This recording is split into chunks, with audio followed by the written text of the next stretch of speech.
다음에 사업 또는 사업장이란 개념이 나옵니다. 법조문에 사업 또는 사업장. 거기 보시면은 첫 번째 줄 끝에 업으로 수행하는 경우 그 사업이 일회적이거나 일시적이라도 적용 대상이 된다. 밑줄 그어두세요. 업으로 수행하는 경우 그 사업이 일회적이거나 일시적이라도 근로기준법 적용 사업장이 된다는 거죠.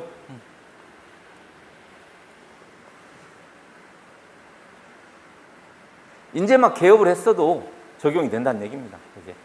근데 만약에 우리 집을 수리하기 위해서 5명을 고용을 했다. 이건 업으로서 하는 거 아니죠. 우리 집을 수리하기 위해서 5명을 고용한 거. 이런 것들은 적용 안 됩니다. 그리고 노조에서 운영하는 사업체도 있죠.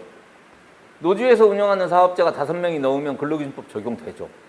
앞에 뭐 노조라는 말이 들어가면은 이게 적용이 안 될 것 같다라고 생각하시는 분이 있는데 노조에서 운영하는 사업체도 5명 이상이면 근로기준법이 적용이 됩니다.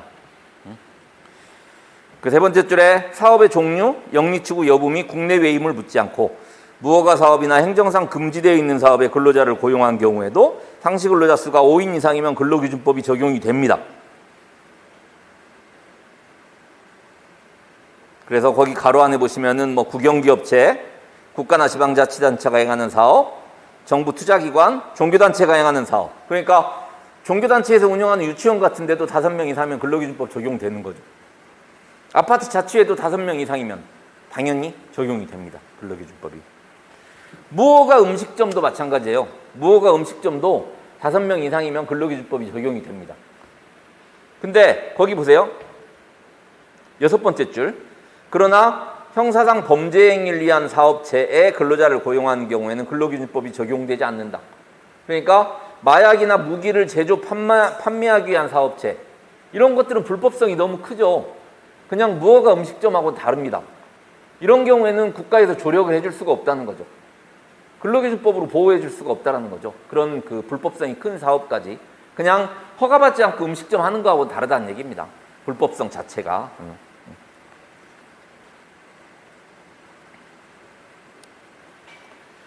뭐 하나의 사업장 판단 기준은 한번 읽어보세요. 복습하실 때 뭐 특별히 중요한 건 아니고요.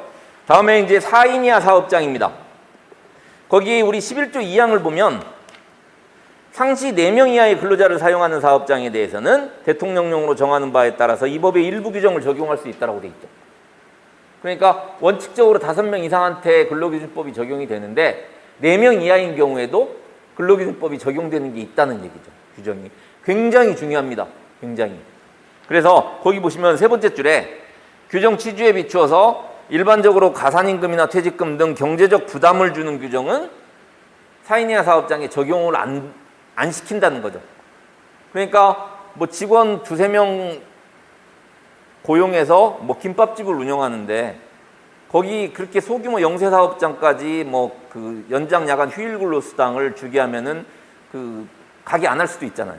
그래서 이런 경제적 부담을 주는 규정들은 적용을 안 하고 근로자 보호에 반드시 필요한 규정들은 이제 4인 이하 사업장에도 적용을 시킨다는 거죠. 그래서 오늘 나눠드린 프린트물 보세요. 거기 우리 교재 50페이지 위에 상시 4인 이하 사업장에 적용되는 법 규정이 정리가 돼 있는데 오늘 프린트물로 정리를 하겠습니다. 이걸로. 이건 오늘 한 번 봐서 절대 암기 안 됩니다. 계속 반복적으로 보셔야 돼요. 계속 반복적으로 보셔야지 오늘 한두 번 봐서는 절대 암기가 안 됩니다. 4인 이하 사업장 적용 여부와 관련해서 지금 우리가 배우고 있는 게 총칙이죠. 1장 총칙에서는 지금 우리가 배우고 있는 것들이 다 적용이 돼요. 적용 안 되는 게 거기 14조 하나입니다. 14조는 법령 요지 등의 개시 의무가 규정되어 있는데 이 14조만 적용이 안 되고 나머지는 다 적용됩니다. 그러니까 14조만 기억하시면 되겠죠. 14조만 적용 안 되고 나머지는 다 적용된다. 이렇게 기억하시면 되고요.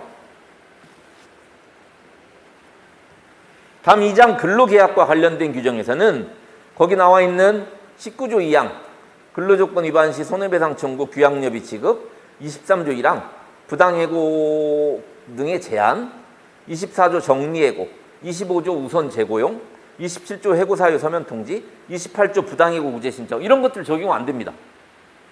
근데 적용되는 게 굉장히 중요하죠. 28조 2항 해고 금지 기간 적용되고요. 26조 해고 예고도 사인이하 사업장에도 적용이 되고요. 그리고 36조 금품 청산, 38조 임금 채권 우선 변제 이 네 가지는 2장 근로계약에서 반드시 기억하셔야 될 적용 규정들입니다.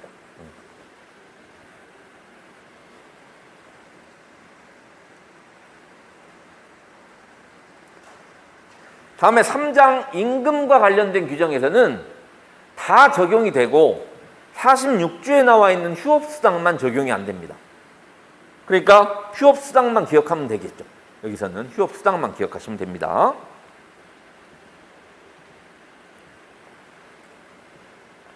다음에 4장은 근로시간하고 휴식에 대해서 규정이 되어 있는데 여기서는 거기 나와 있는 54조 휴게시간 55조 1항 휴일과 관련된 내용, 63조는 조문 제목이 적용 제외예요.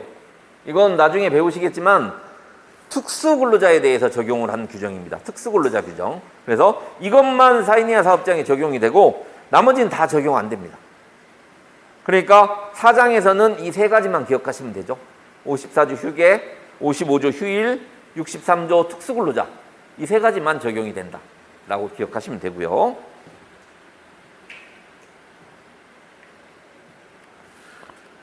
다음에 5장은 여성과 소년에 관한 규정인데 여성과 소년에 관한 규정은 대부분 다 적용되겠죠. 당연히. 거기 나와 있는 세 가지만 적용 안 됩니다. 65조 2항 임산부가 아닌 18세 이상 여성의 임신 또는 출산 기능에 유해 위험한 사업에 사용 금지한 65조 2항 적용 안 되고요. 70조 1항 여성 근로자 야간 휴일 근로 금지 적용 안 됩니다. 그리고 73조 생리휴가 이 세 가지가 적용이 안 되고 나머지는 다 적용이 돼요.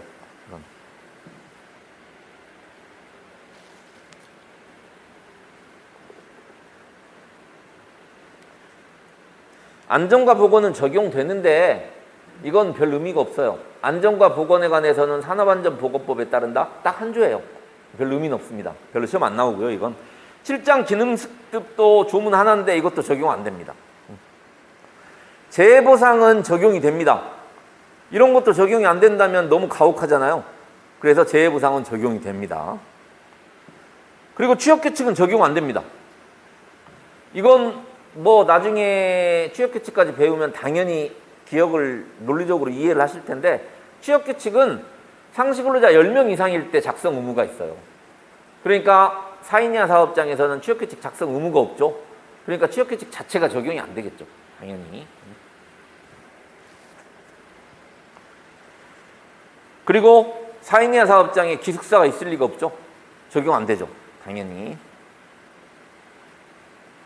근로감독관은 나중에 노무사 시험을 붙으면은 가장 많이 만나볼 노동부 공무원들이죠. 이게 근로감독관이. 근데 이분들은 근로기준법을 준수 여부를 지도 감독하는 공무원들이에요. 당연히 사인이하 사업장에도 적용이 되는 규정들이 있잖아요. 그러니까 적용되겠죠. 사인이하 사업장에는 근로감독관. 그래서 이게 이제 사인이하 사업장 적용 여부를 정리한 거예요. 가장 암기하기 쉽게 이걸로 정리하시면 됩니다. 근데 지금은 이제 구체적인 내용을 모르니까 별 의미가 없을 텐데 그 관련된 부분을 공부를 하실 때마다 사인이하 사업장에 적용되느냐 안 되느냐는 제가 말씀을 드릴 거예요. 그때.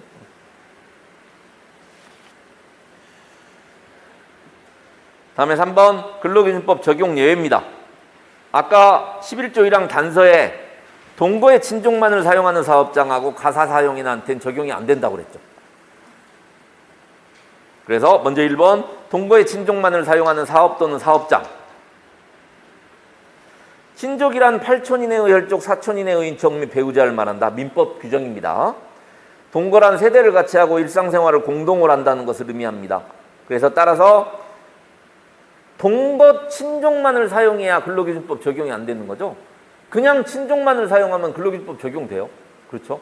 그래서 거기 보세요. 두 번째 줄 끝에 근로자 가운데 친족 아닌 자가 한 사람이라도 있거나 신적인 근로자 가운데 한 사람이라도 동거한다고 볼 수 없는 경우는 근로기준법이 적용이 된다. 아까 말씀드린 예가 이겁니다. 동거 친족이 4명이고 친족이 1명이에요. 그러면 근로기준법 적용된다는 거죠. 그렇죠? 예. 다음에 두 번째, 가사 사용인. 뭐 가정부, 개인 주택관리인. 이런 경우에는 사생활 보호를 위해서 국가가 개입을 안 하는 거죠. 그래서 근로기준법 적용 예외입니다. 가사 사용인도. 다음 2번 특별법상 예외입니다. 아까 노동법의 법원에서 법원 간 충돌시 효력 관계 중에서 특별법 우선 원칙이 있었잖아요. 특별법 우선 원칙. 그거하고 관련이 있습니다. 보세요. 어떠한 법이 근로기준법의 특별법으로 인정되기 위해서는 입법 목적 및 규제 대상 등이 근로자 근로조건 결정에 관한 것이어야 된다. 판례 입장이죠. 그러니까 모든 법이 근로기준법의 특별법이 될 수 있는 건 아니란 얘기입니다. 그 특별법은 근로자의 근로조건 결정에 관한 법이어야 그게 근로기준법의 특별법이 될 수 있다는 얘기예요. 그래서 그 다음 페이지 보시면은 국가공무원법 등의 적용을 받는 공무원, 이 사람들은 국가공무원법이나 지방공무원법이라는 특별법이 우선적으로 적용되는 거죠. 그리고 선언은 아까 말씀드린 선언법이 우선적으로 적용이 됩니다. 사립학교 교원은 사립학교 교원이 우선적으로 적용이 되는 거고요. 청원경찰은 청원경찰법이 우선적으로 적용이 됩니다. 근데 하나 오해하시면 안 되는 게, 선언 같은 경우에 선언법이 우선적으로 적용되는데 선언법에 규정이 없으면 근로기준법이 적용이 돼요. 왜? 선언도 근로자니까. 선언도 근로자니까 특별법 때문에 특별법이 우선적으로 적용되는 거지, 만약에 그 특별법에 규정이 없으면 근로기준법이 당연히 적용이 되는 겁니다. 예.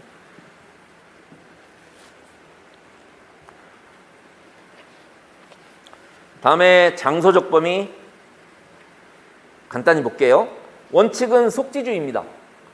속지주의라는 건 우리나라 영토 안에서는 우리나라 법이 적용된다는 얘기입니다. 속지주의가. 속인주의는 우리나라 사람은 세계 어디를 가든 우리나라 법이 적용된다. 이게 속인주의예요. 근데 근로기준법은 속지주의가 원칙입니다. 그러니까 우리나라 영토 안에서는 원칙적으로 근로기준법이 다 적용이 된다는 얘기죠. 다음 두 번째, 국외사업. 속지주의가 원칙이므로 우리나라 기업이 해외 현지법인을 설립할 때는 그 해외 현지법인은 해외 현지법이 적용되겠죠. 그렇죠. 우리나라 기업이 해외 현지법인을 설립했을 때는 근로기준법이 적용이 안 된다. 근데 두 번째 줄, 해외 현지법인이 아니고 해외 지점이나 출장소 등이 있을 때는 근로기준법이 적용된다. 이렇게 기억하세요. 그냥 해외 현지법인은 근로기준법 적용 안 되고 해외 지점이나 출장소는 적용된다. 이렇게 기억하세요.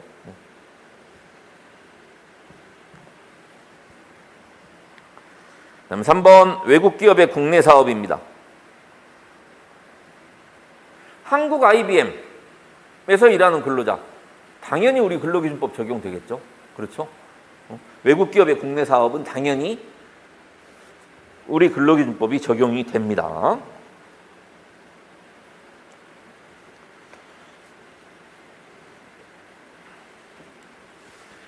다음에 근로기준법의 주체입니다. 근로기준법의 주체는 근로기준법상의 근로자하고 근로기준법상의 사용자를 얘기하는 거죠. 근로기준법상의 근로자하고 근로기준법상의 사용자를 얘기하는 겁니다. 먼저 근기법상의 근로자 보겠습니다. 일단 우리 근로자 개념 규정은 2조 1항 1호에 나와 있죠. 근로자란 직업의 종류와 관계없이 임금을 목적으로 사업이나 사업장에서 근로를 제공하는 자를 말한다. 우리 근로기준법에 이렇게 근로자 개념 규정을 해놓은 이유는 이 근기법상 근로자 개념에 해당이 돼야 근로기준법의 보호를 받을 수가 있어요. 그래서 이 사람이 근로기준법을 보호를 받을 수 있는 사람인가 아닌가를 판단하기 위해서 근로자 개념 규정을 해놨습니다. 근데 우리 노조법에도 근로자 개념 규정이 돼 있어요. 지금 근로기준법에 어떻게 돼 있죠? 직업의 종류와 관계없이 임금을 목적으로 사업이나 사업장에서 근로를 제공하는 자, 이렇게 돼 있죠. 근데 노조법에는 직업의 종류와 관계없이 임금, 급료, 기타 이에 준한 수입에 의해서 생활하는 자라고 되어 있습니다. 그러니까 굉장히 비슷하죠. 굉장히 비슷하게 되어 있어요. 근데 개념 규정의 목적이 다릅니다. 조금 전에 뭐라고 그랬죠? 금기법상 근로자에 해당이 돼야 근로기준법 보호를 받을 수 있다고 그랬죠. 그래서 이 사람이 근로기준법 보호를 받을 수 있는 사람인가 아닌가를 판단하기 위해서 개념 규정을 해놨어요. 근데 노조법에 근로자 개념 규정을 해놓은 이유는 노조법상 근로자에 해당이 돼야 이 사람이 노동 3권을 행사할 수가 있습니다. 그러니까 이 사람이 노동 3권을 행사할 수 있는 사람인가 아닌가를 판단하기 위해서 노조법에 개념 규정을 해놓은 거예요. 그러니까 금기법하고 노조법은 근로자 개념 규정이 비슷하게 돼 있지만 그 목적이 다르다는 거예요. 목적이. 거기 그렇게 돼 있죠. 두 번째 줄 보세요. 금기법에서 근로자는 근로조건 보호를 받을 사람이 누구인가를 확정하기 위한 독자적인 개념이다. 근데 노동 3권을 행사할 수 있는 사람의 범위를 설정하려는 노조법상의 근로자 개념과 구분된다라고 되어 있습니다. 그래서 비슷하게 되어 있지만 개념 규정의 목적이 다르다라는 걸 기억을 하시고요. 그 다음 페이지 근로자성 판단입니다. 지금 근로자 개념을 분설한 거죠. 첫 번째, 직업의 종류와 관계없이 신분, 계약 형식, 근로 형태, 즉 도급계약, 유법계약 여부, 상용근로자, 이론근로자 여부를 불문하고 실제 사용 종속관계하에서 근로를 제공하면 근로자입니다. 그래서 이 정신노동 근로자인가 육체노동 근로자인가도 불문하죠. 다 근로자 개념 규정 판단하는데 관계가 없다는 얘기죠. 그리고 일반 외국인뿐만이 아니고 불법 체류 외국인도 금기법상 근로자에 해당한다. 대법원 판례 입장이고요. 그리고 불법 체류 외국인도 노조법상 근로자에도 해당이 돼요. 노조법상 근로자에도 해당이 됩니다. 뭐 공기업을 다니든 사기업을 다니든 공무원이든 다 금기법상 근로자입니다. 아까 공무원은 특별법인 국가공무원법이 우선적으로 적용된다고 그랬죠?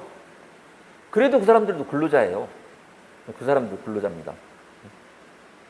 그래서 공기업을 다니든 사기업을 다니든 공무원이든 다 근로자에 해당이 된다는 얘기입니다. 재택근로자도 근로자입니다. 재택근로자. 지금 근로자 개념 규정이 어떻게 돼 있죠? 직업의 종류와 관계없이 임금을 목적으로 사업이나 사업장에서 근로를 제공하는 자 이렇게 돼 있잖아요. 그러니까 재택도 집도 사업이나 사업장이 될 수가 있다는 얘기입니다. 그냥 사업이나 사업장은 일하는 장소를 의미하는 거기 때문에 재택근로자도 근로자입니다. 재택근로자도. 다음에 두 번째, 임금을 목적으로 근로를 제공을 해야 근로자입니다. 그래서 자원봉사자는 근로자가 아니죠. 자원봉사자는 임금을 목적으로 근로를 제공하는 게 아니기 때문에 근로자가 아니에요.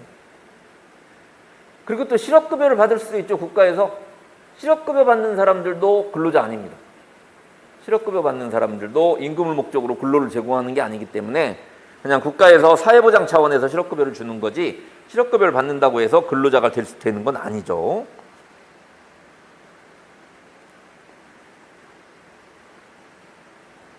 다음 3번, 사업 또는 사업장이라는 개념이 있습니다. 사업 또는 사업장이라는 개념이 있는데 금기법상의 근로자는 사업 또는 사업장에서 근로를 제공해야 하므로 사용자에게 형식적으로 고용되어 있는 밑줄 그어주세요. 취업자만이 거기서부터 밑줄 그어주세요. 취업자만이 근로자에 해당이 되며 실업자 및 해고자는 금기법상 근로자가 아니다. 그 다음까지 밑줄 그어주세요. 그러나 노조법상의 근로자는 사용자에게 고용되어 있는 취업자뿐만이 아니라 실업자 및 해고자 등도 노조법상 근로자가 될 수가 있다. 여기까지 기억을 해주세요. 노조법상 근로자 개념에는 사업이나 사업장이란 개념이 없어요. 사업이나 사업장이란 개념이 없습니다. 그래서 우리 금기법상 근로자가 되기 위해서는 그 취업자만이 금기법상 근로자에 해당이 되고 실업자 및 해고자는 금기법상 근로자는 아닌데 노조법상 근로자에는 실업자나 해고자도 노조법상 근로자가 될 수가 있다.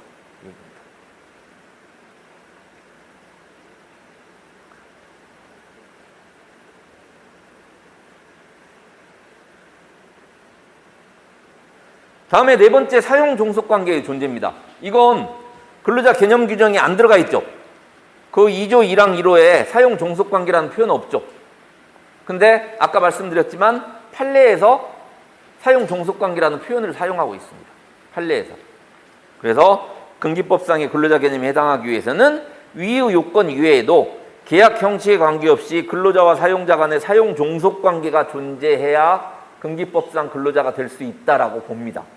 아까 처음에 볼 때 사용 종속관계 뒤에서 본다고 그랬잖아요. 그게 이 판례입니다. 이게. 거기 그 다음 페이지 박스 보시면은 사용 종속관계 판단 기준이 있어요. 거기 한번 읽어보세요.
첫 번째 줄 보시면 근기법상의 근로자에 해당하는지 여부는 계약의 형식이 고용계약인지 도급계약인지 보다 그 실질에 있어서 근로자가 사업 또는 사업장의 임금을 목적으로 종속적인 관계에서 사용자에게 근로를 제공했는지 여부에 따라서 판단을 해야 되고, 여기에서 종속적인 관계가 있는지 여부를 판단하는 요소들이 쭉 거기 써 있는 겁니다.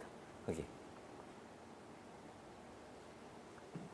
그래서 그런 여러 가지 요소를 기준으로 해서 종합적으로 사용 종속 관계가 있는지 없는지 판단을 하라는 겁니다. 예를 들어서 8번째 줄 보세요. 거기.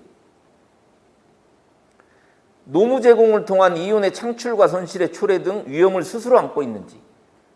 만약에 그 위험을 스스로 안고 있으면 근로자가 아니죠. 그건 사용자잖아요.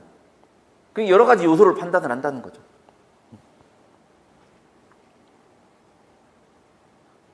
그래, 이런 여러 가지 요소를 종합적으로 고려해서 판단을 한다는 게 기본적인 입장이고요.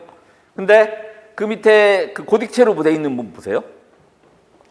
다만 기본급이나 고정급이 정해졌는지 여부, 근로소득세를 원천 징수했는지 여부, 그리고 사회보장제도에 관해서 근로자로 인정받는지의 사정은 사용자가 경제적으로 우월한 지위를 이용해서 정할 수도 있고 정하지 않을 수도 있다는 겁니다.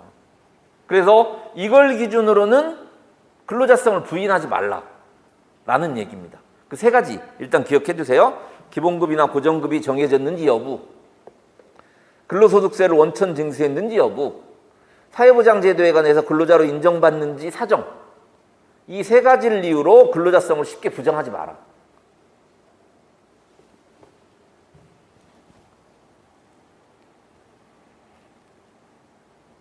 그래서 근기법상 근로자가 되기 위해서는 사용 종속관계가 있어야 된다. 그리고 그런 사용 종속관계를 이런 여러 가지 요소를 기준으로 판단을 한다라는 게 우리 판례 기본적인 태도고, 이제 여러 가지 판단 요소를 나열을 해놨는데 그 중에 몇 가지 핵심적인 사항, 지금 말씀드린 대로 기본급이나 고정급이 정해졌는지 여부, 이런 세 가지는 이 사용자가 경제적으로 우월한 지위를 이용해서 정할 수도 있고 정하지 않을 수도 있기 때문에 그걸 기준으로 근로자성을 부인하지 말라는 거죠. 근기법상 근로자로 인정이 안 된다는 얘기는 근로기준 근기법상 보호를 못 받는다는 거예요. 그러니까 사용 종속관계가 인정이 안 된다는 얘기는 다른 말로 하면은 근로기준법상 보호를 못 받는다는 얘기하고 똑같은 거죠. 오케이. 그래서 한번 구체적 사례 보시면은 근로자 지위를 인정한 사례, 뭐 신문사 광고영업사원, 신문 판매 확장요원, 전공의, KBS 시청료징수원, 대입학원 종합반 강사, 밑줄 그어주세요. 대입학원 종합반 강사도 그 근기법상 근로자라고 인정된 판례가 있고요. 대학교 시간 강사도 판례가 인정을 하고 있습니다. 근기법상 근로자로. 뭐 미용학원 강사도 인정을 하고 있고요. 뭐 안마사, 불법치료외국인, 법무법인에서 근무하는 변호사, 채권 주심원들도 이제 근기법상 근로자로 보고 있고요. 대입학원 담임 강사도 근기법상 근로자로 인정한다는 판례가 있습니다. 대입학원 담임 강사. 근로자 지위를 부정하는 사례 보세요. 레미콘 차량운전기사, 학습지 교육상담교사, 골프장 캐디. 골프장 캐디는 근기법상 근로자로는 인정이 안 되는데 노조법상 근로자로는 인정이 됩니다. 판례가. 근기법상 근로자로는 인정이 되는데 노조법상 근로자로는 인정이 안 돼요. 그러니까 이 말은 다른 말로 하면은 근로기준법으로는 보호를 못 받는데 노동 3권 행사할 수 있다는 얘기죠. 그렇죠? 그리고 거기 나와 있죠. 입시학원 단과반 강사. 대입학원 담임 강사는 근기법상 근로자로 인정이 되는데 그 입시학원 단과반 강사는 아직 근기법상 근로자로 인정이 안 됩니다.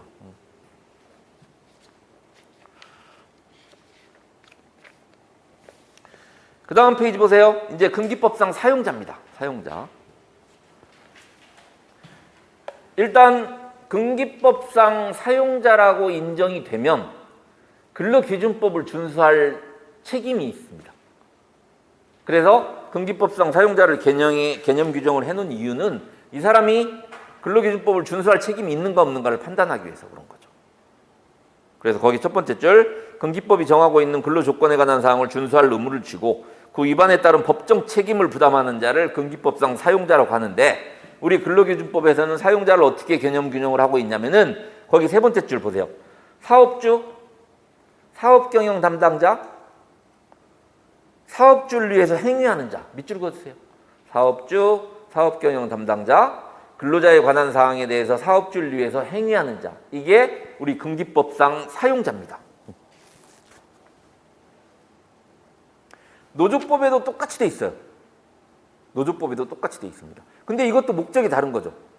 근로기준법상 사용자에 해당이 되면 근로기준법을 준수할 책임이 있는 사람인가 아닌가를 판단하기 위한 거고 노조법의 사용자를 개념 규정을 해놓은 이유는 이 사람이 노동 3권 행사의 상대방이 될 수 있는 사람인가 아닌가를 판단하기 위해서 개념 규정을 해놓은 거예요. 그러니까 똑같은 표현으로 근기법상 사용자, 노조법상 사용자 개념 규정이 돼 있는데 개념 규정의 목적이 다르다는 거죠. 목적이.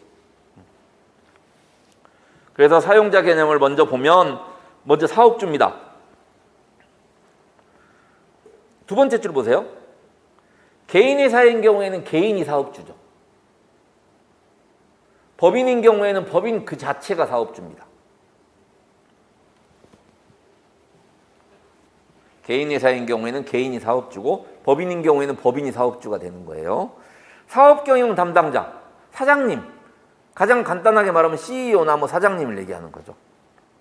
그래서 거기 첫 번째 줄 보시면은 사업경영 담당자라 함은 사업자로부터 사업경영의 전부 또는 일부에 대해서 거기 밑줄 그어주세요.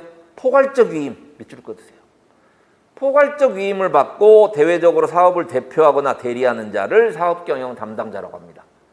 그러니까 사업경영 담당자가 되려면은 포괄적 위임을 받고 있어야 사업경영 담당자가 될 수가 있죠.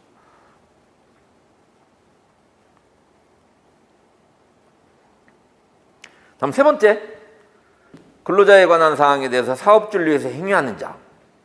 인사, 임금, 후생, 노무관리, 재해방지 등의 근로조건 결정 또는 업무상의 지휘 감독을 하는 등 사항에 관해서 사업주로부터 거기 밑줄 그어주세요. 사업주로부터 일정한 책임과 권한이 주어진 자. 포괄적 위임이 아니죠. 아까 포괄적 위임은 사업경영 담당자였죠. 근데 사업주를 위해서 행위하는 자는 포괄적 위임이 아니고 사업주로부터 일정한 책임과 권한이 주어진 자를 얘기합니다. 그래서 이런 책임과 권한의 의무는 부장 또는 과장이라는 형식적인 증명에 따를 것이 아니라 구체적인 책임과 권한에 따라서 판단을 해야 된다는 거죠.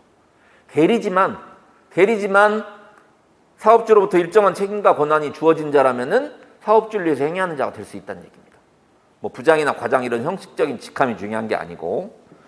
근데 보통 이렇게 사업주를 위해서 행위하는 자라고 인정되는 사람들은 예를 들면 뭐 총무부장 이런 사람들이겠죠. 회사 내에서 뭐 중간관리자가 해당이 될 겁니다. 여기에.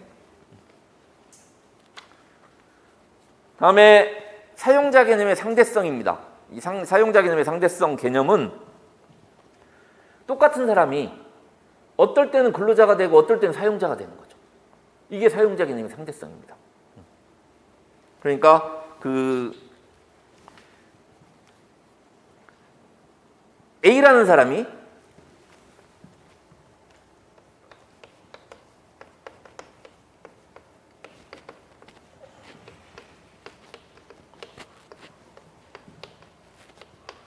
회사에 총무부장이 있어요. 그 총무부장은 사업주와의 관계에서는 이 총무부장도 근로자입니다. 근데 이 총무부장은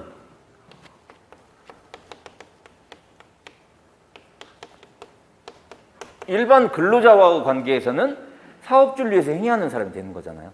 그래서 그때는 사용자가 또 되는 거죠. 그래서 똑같은 사람이 어떨 땐 사용자가 되고 어떨 땐 근로자가 되는 거. 이게 사용자 개념의 상대성입니다.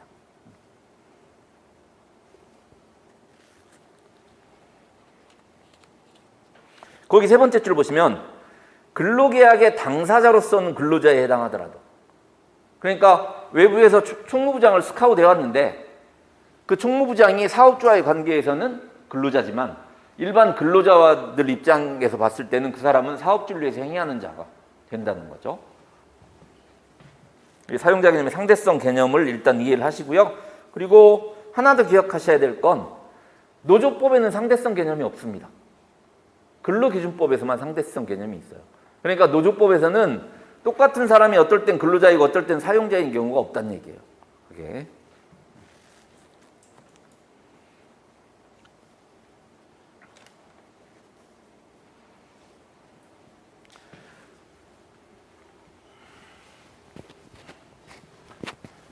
다음에 오늘 마지막으로 사용자 개념의 확장을 보겠습니다. 사용자 개념 확장. 그 두 번째 줄 끝에 보세요. 최근에는 근로자 보호를 위해서 근로자가 근로계약을 체결한 사업 또는 사업장이 아닌 다른 사업장의 사업주에게도 사용자성을 확대 적용하는 경우가 있다.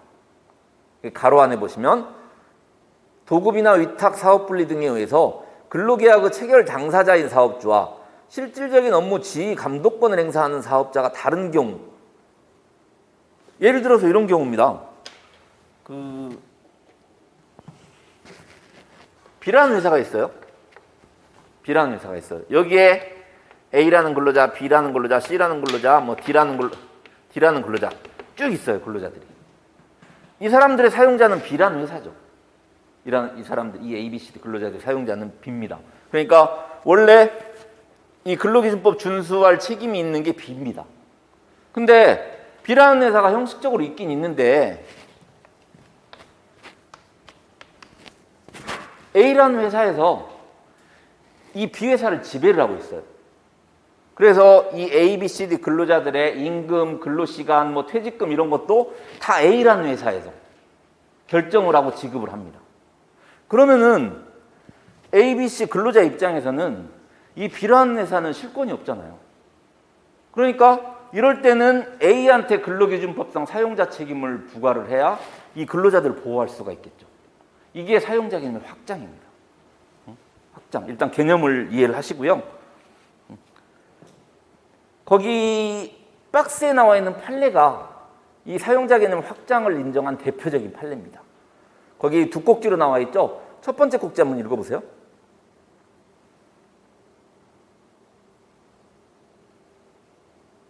거기 그 이야기 쉽게 말씀드리면 거기 원고용주하고 3자의 사업장이란 표현이 있잖아요. 원고용주가 B예요. A가 3자의 사업장이고요. 그렇게 한번 생각을 하시고 한번 읽어보세요. 첫 번째 꼭지.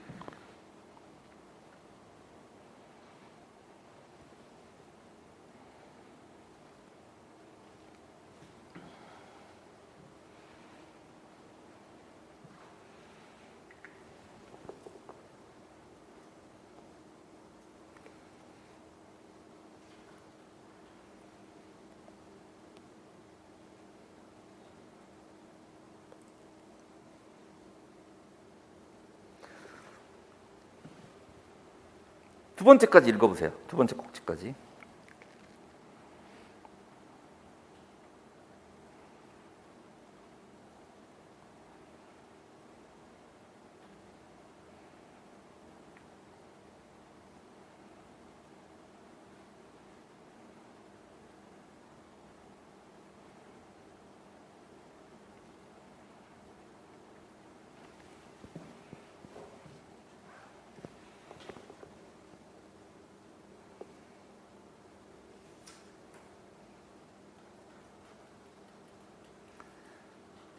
두 번째 꼭지 보시면은 원고용주의 작업량 단가가 3자와 그 소속 노동자들의 임금 협약 결과에 연동이 돼 있고 사내하청 노동자들의 상여금과 퇴직금, 사회보험료 등을 3자가 산정해 지급하는 등 원청업체가 제방 근로조건에 실질적 영향력을 행사했고 이 사내하청업체는 실권이 없었다는 얘기죠. 그래서 우리 판례에서 그 사용자 개념의 확장을 인정할 때 쓰는 표현이 거기에 나와 있는 묵시적 근로관계입니다. 묵시적 근로관계. 그러니까 그 묵시적 근로관계는 이 A하고 이 근로자들 사이에 묵시적 근로관계가 있었다는 거죠. 이게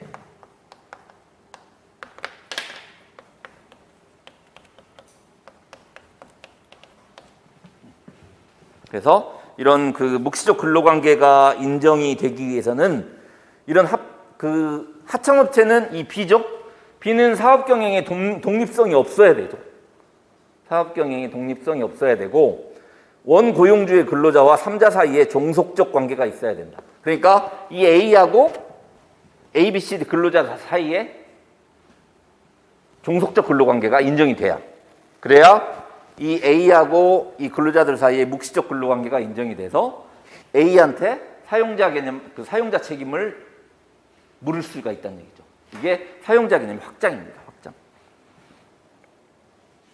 사용자 개념의 상대성 개념, 사용자 개념의 확장 개념. 일단 이해만 하시면 됩니다. 지금 이해만.